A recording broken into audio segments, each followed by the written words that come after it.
Our next company is Spenda Limited. Spenda has an ASX code of SPX. It has a market cap of approximately 35 million. Spenda is a software solutions provider and a payment processor delivering the essential infrastructure to streamline processes before, during, and after the payment event. Presenting from the company today is Managing and Executive Director, Adrian Floate. Adrian, welcome back to the network. Please take it away. Thanks, Manny. Thanks for having me. Good morning, everyone, or good afternoon, depending on which coast you're on. My name's Adrian Floate. I'm the Managing Director of Spenda. If you could advance a couple of slides for me, that'd be fantastic. One more, perfect. For those of you not familiar with us, exactly as Manny said, look, we're a software company. We're a software company that plays in a pretty broad field. So what really sets us apart is our ability to enable buyers and sellers to collaborate from all the way down the value chain, from a consumer down to manufacturer. And I'll kind of shed a little bit more light on that shortly, but we use our software to optimize workflow and operations within that buy-sell collaboration. And in addition to software fees, we then also monetize the flow of funds that our platform both transacts on as well as creates the transactions that form the fabric of business. So looking at where we're at, had a pretty significant quarter. The last quarter put up another record cash receipts number, really on the back of a number of key deals, including Air Plus, a strategic investment from Capricorn, which bolstered our balance sheet. And I think really the thing for us is that we have quite a significant addressable market of contracted customer networks. Next slide, please. I think the key thing to understand about our value proposition is that we are end-to-end. We do provide a compelling collaborative framework that really is about replacing what we would call single product vendors. So what we mean by that is we're going to replace in a network of businesses maybe 5, 6, 7 vendors all doing one thing. And by replacing all of those single product vendors, we increase our wallet share, we lower our operating costs for our customer, but more importantly, we create an efficiency across that customer base. So the ROI that we're delivering is very compelling and at every layer. Next, please.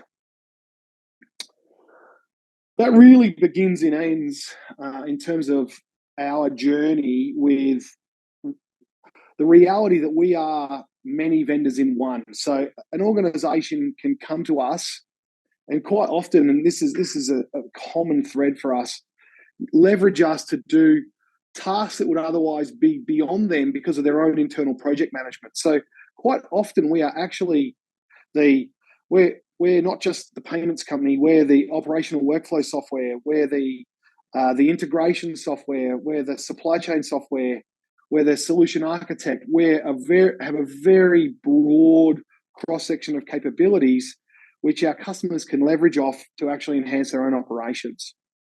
Next, please. So when I talk about breadth, really, if I look at each of these capabilities in and of themselves, they are a business on their own.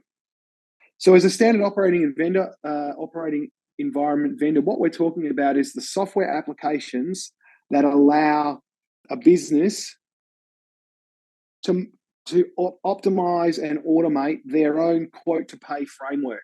So in the case of point of sale, that's when you go to the checkout and you have the bloop, bloop, $10, please, sir or madam, and make that payment. In a service management context, it's the way that you book a job all the way through to the automation of the payment for and invoicing of that job. We really take a very streamlined approach to every layer, from the boring subjects like accounts payable, where we're reimagining how to do it faster, better, and create improved authority and efficiency in not just the receipt of an invoice, but then the construction of how a payment batch occurs, improve cash flow planning when we enhance receivables and payment collections, procurement, and then finally engaging the digital economy with our payment widget capability. Next, please. If you could just advance the slide, that'd be great. Perfect. Oh, back step. Thank you. When you look at us as an organisation, our breadth of capability really is about targeting a network of businesses. So we 100% focus on acquiring what we see as being a channel. So an aggregator to us is a channel of customers. At the moment, we have multiple aggregators we're working with. Those aggregators, what we're talking about is when transactions funnel through a single point. So many buyers, many sellers. So franchise groups, buying groups, marketplaces are all types of aggregators. We work across the ecosystem and help effectively solve the today problem and then expand out on a digital journey that allows that aggregator and that network of businesses to progressively digitize their operations. And at every layer in that transactional framework, we use the software to glue the businesses together and create operational efficiency. Actually put them on the same team as opposed to on opposite sides of the table. And we monetize the flow of funds with our payment services and our lending capability. Next, please. One more, if you can. Perfect. So when we overlay that over the top of, if you like, the whole value stream network, out in the relationship between retailer and consumer, we have our SOE and our payment widget product. They allow that engagement and capture of the transactional creation and pay flow. And as we move down the value chain, obviously you can't, or typically you buy something before you sell it. So we need to enable a company to better procure downstream. We need to enable them to pay their bills, manage collections, and again, digitally engage them. So the consistency and capability kind of works all the way down the value chain. But when we target the aggregator, we're really looking at three kinds of common problems. What we call a network engagement is enabling the aggregator to work with its, if you like, store network. And what we're solving for there is the way they distribute invoices, the way that they manage disputes or credit claims, supply failures. Addressing those 2 points then creates the pay flow. Second area of engagement for us is what we call the SOE engagement or demand side engagement, where we take the network of stores and we provide them with a set of capabilities which allow them to be better businesses, more resilient businesses, which obviously builds the whole network, but more importantly, makes them easier to support centrally as well as more tradable as a commodity. So when franchisees or business owners want to leave a network, it's easier to bring a new owner in and have them up and running, delivering consistent services. And then finally, supply side engagement, which is all about procurement and enabling, if you like, a pivot on terms of trade so that manufacturers and primary producers are paid faster. Now, next, please. Just a couple of key highlights I want to touch on. One of the really important enablers for our business has been the launch of our relationship with AirPlus. And now, many people will be unfamiliar with AirPlus. They are a European card issuing company. They enable us to embed in our Spenda AP, payment widget, and pay statement by link products a credit product which enables suppliers to get paid sooner and buyers to have more time to pay, if you like. Now that product has gone extremely successfully. We've had significant customer acquisition and I suppose scaling our funds in use on a month-on-month basis. We do expect that to continue to be successful as it really, if you like, speaks to the sweet spot of the economic need of the day, where all the way down the value chain we want liquidity, and that card product enables us to put structured credit into a value chain that releases cash. So we're converting on the sell side what would otherwise be a balance sheet receivable asset into cash on a T+2 or a transaction +2 basis. Next, please. Can you just one more click? I mentioned before our land and expand model, and for those of you familiar with us, you will be familiar with Capricorn. For those of you who are not familiar with us, Capricorn is an automotive buying group who we have traded with as a software company for over 20 years.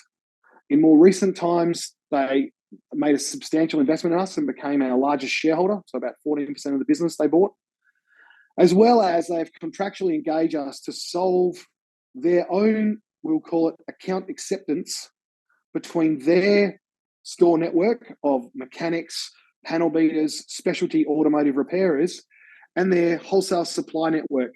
So the sort of the brand names in automotive distribution and manufacturing, like vehicle manufacturers and the likes of your Repcos and those sorts of things. So an enormous network processing over $4.5 billion of wholesale purchasing between that repairer base and that wholesaler base. We're using our payment widget to manage that flow and deliver on that outcome.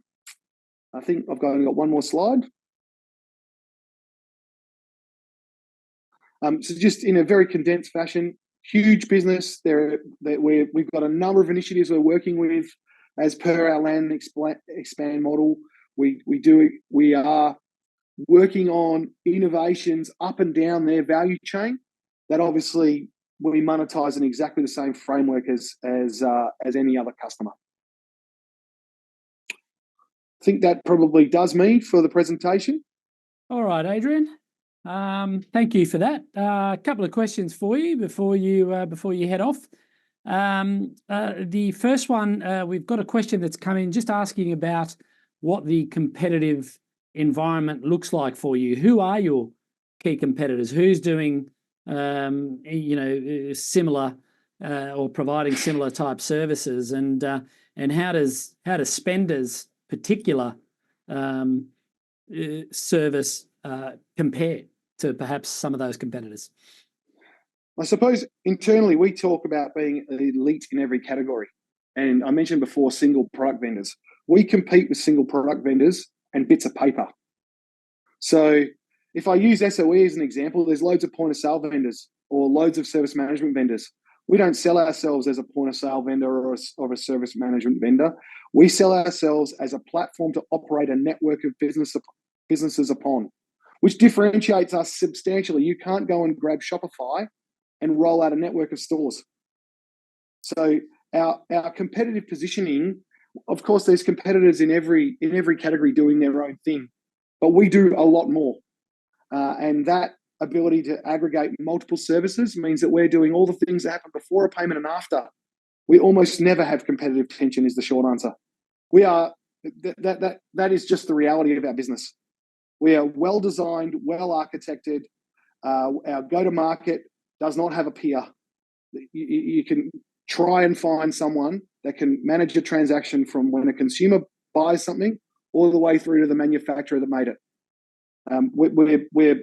We're just different. But we obviously replace vendors, if that makes sense. So if you use Carpet Cord, for argument's sake, their consumer payments or their SOE solution, there's probably 8 vendors supplying software into those stores.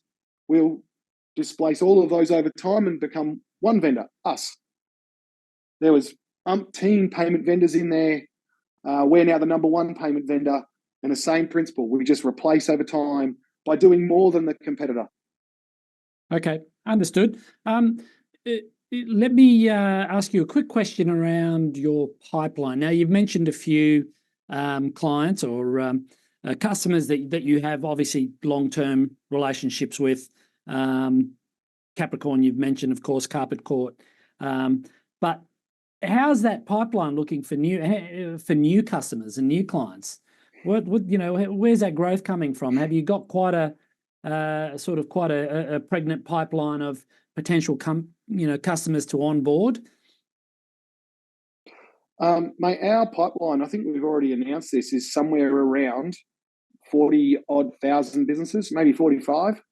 We're not. I think that's where people often get quite confused. So on that slide right there, it says 28,000 businesses. Most people would give their left arm for 28,000 businesses, and that's one channel. We've got many of them.